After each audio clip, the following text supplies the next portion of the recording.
Where does he get his inspiration? I think from within. It must be from within. But how does he do it? How does he get started? I'd sure like to know.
It wasn't a surprise that Maarten wanted to sculpt marble.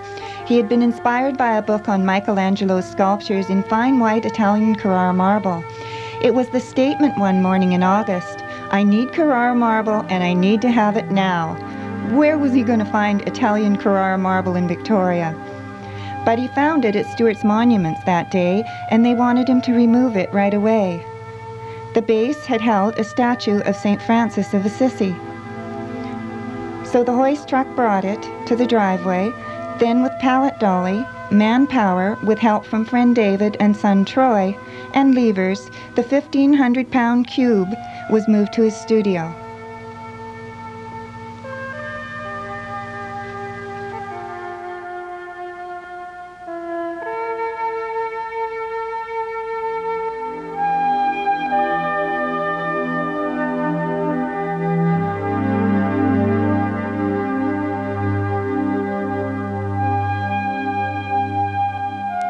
Hi Sherry, welcome back. We chose a cold, windy day to come down here today, but as you can see, the marble's gone. My friend and I removed it from here a few days ago, and quite successfully, but it was a difficult job. He used levitation, and that really helped.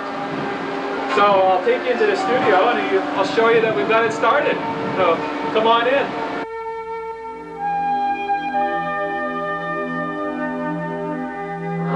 Now we're in the studio, and you can see that I've started on the block of marble. I've rearranged my whole studio so this can sit here now for a few months. I have no idea how long this is going to take. But if the last night was any indication at all, I'll have it done by the spring, I think. I started on what I thought was 3 beluga whales. But then once I got into the marble itself, I realized that there was 8 cubic feet of marble here. And I thought rather than trying to get 3 out of it, I would do one large beluga in a curl. And if there's enough stone there, there will be another beluga, and they'll be tumbling together. Sometimes I see a vision of what I'm going to do. But in this case, I think I'm just going to have to start chipping away and find out what's really there. Some of the chipping is done with this machine. This is called a power chipper. It's wonderful. It makes a lot of noise, but really it's very easy to work with. I wear ear protection, eye protection, and I wear a mask. But it is really wonderful, and I'd never worked with one before, but after 2 hours, I think I know how it works now. And it was fun to do. And I think I've got the technique down. I'm just looking forward to getting a few more chisels for it.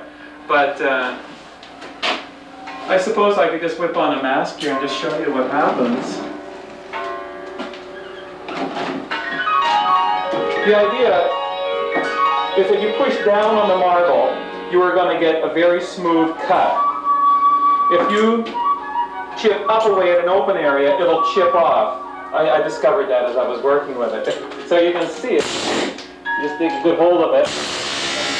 You work along like this, and you can remove a very fine skin. So you want to remove a little more. like that. Chips away very nicely. Using the point, you can actually create quite a nice groove, as you can see here. I've got quite nice definition. Or if you chip up, you do heavy removal with it. So you get the idea of what this is about. I use a rasp for removing the next layer, which is just moving it like that, which creates a very fine dust. And I think it's the safest way to go.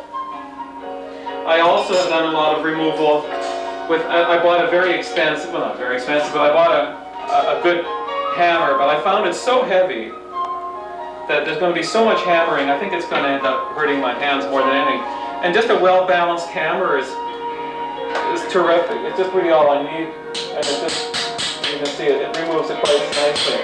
And you can remove quite a bit of stone that way.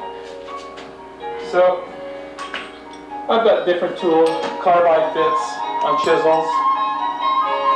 It's just standard mason chisel. I'll use anything. Another thing I'm going to be using is masonry bits that just fit into my drill. If it'll remove stone, I'll use it. I'll use anything. Controlled. I'll use anything. Another thing I'm using is a little hand Black & Decker grinder like this. And this has got a carbide bit on it. And it's still, I used it a bit last night, and it still seems to have a pretty good edge on it. And that's just for outlining, to create nice crisp lines. I don't know how many of these I'm going to go through. I hope not too many. They're fairly expensive. So, that'll give you an idea of what I'm doing now.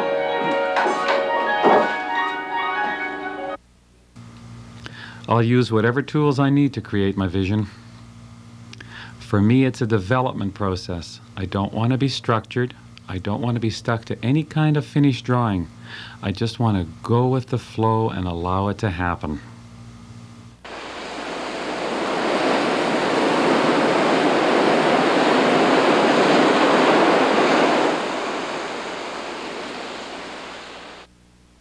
It's starting to come out in the back here, and on this side here. It's quite open now. I have also done the undercut here, so that we're now starting to set it free.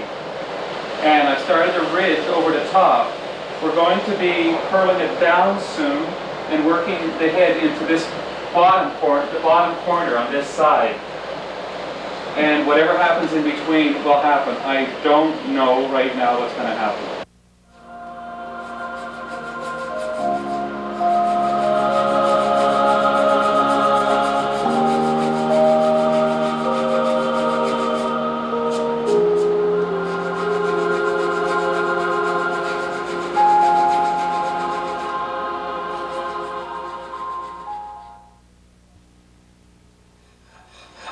Well, here we are.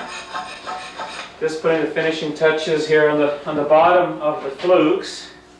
It's getting nice and smooth. It's a little difficult working underneath, but I think rather than getting the whole thing finished and then doing the polishing, or I should say the sanding and the roughing out with the rasp, I'm going to do it as I go because I think it'll be sturdier and stronger that way. Since you were here last, I have done a drawing on the side just for my own use so that I can see which way I'm going and how much room I've got in the stone. And also it's kind of nice having the drawing there just to have a friend down here with me. But I've also decided that I'm going to do 2 full beluga whales. One is going to be diving this way, the other one is diving that way, and the 2 faces that will meet and they'll be looking at each other. I have roughed out the other tail right here, and I had to do this just because in a few days I'm going to be going underneath this tail with the body, so I have to get this tail, the top and the bottom, done before I remove too much of the marble, just to keep the strength while I'm doing the roughing out.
So here we are again. It's the we're into the second month. It's the beginning of February, and things are coming out really well. It's been an incredible week. It's a Friday, and on Wednesday I lost my direction on the piece around the pectoral fin. And I was a little distraught because I really didn't know where I was going on it. But I started to just chip away at a very safe area, and before I knew it I was back on track, but it seemed devastating at the time. Another interesting thing happened on Thursday, yesterday. I had to remove Loretta's name, Loretta J. Dillon, who initially put up the money for this block of marble to be brought to Victoria. And I had a real hard time removing her name. I thought it was going to be struck by lightning, or that the whole project would fall apart on me, lose my direction, you name it. And I just sat here for a few minutes looking at her name, and I said, okay, Loretta, I'll tell you what, I'm erasing your name, but your thoughts will stay with this project, and believe me, you won't be forgotten. I'll appreciate you forever.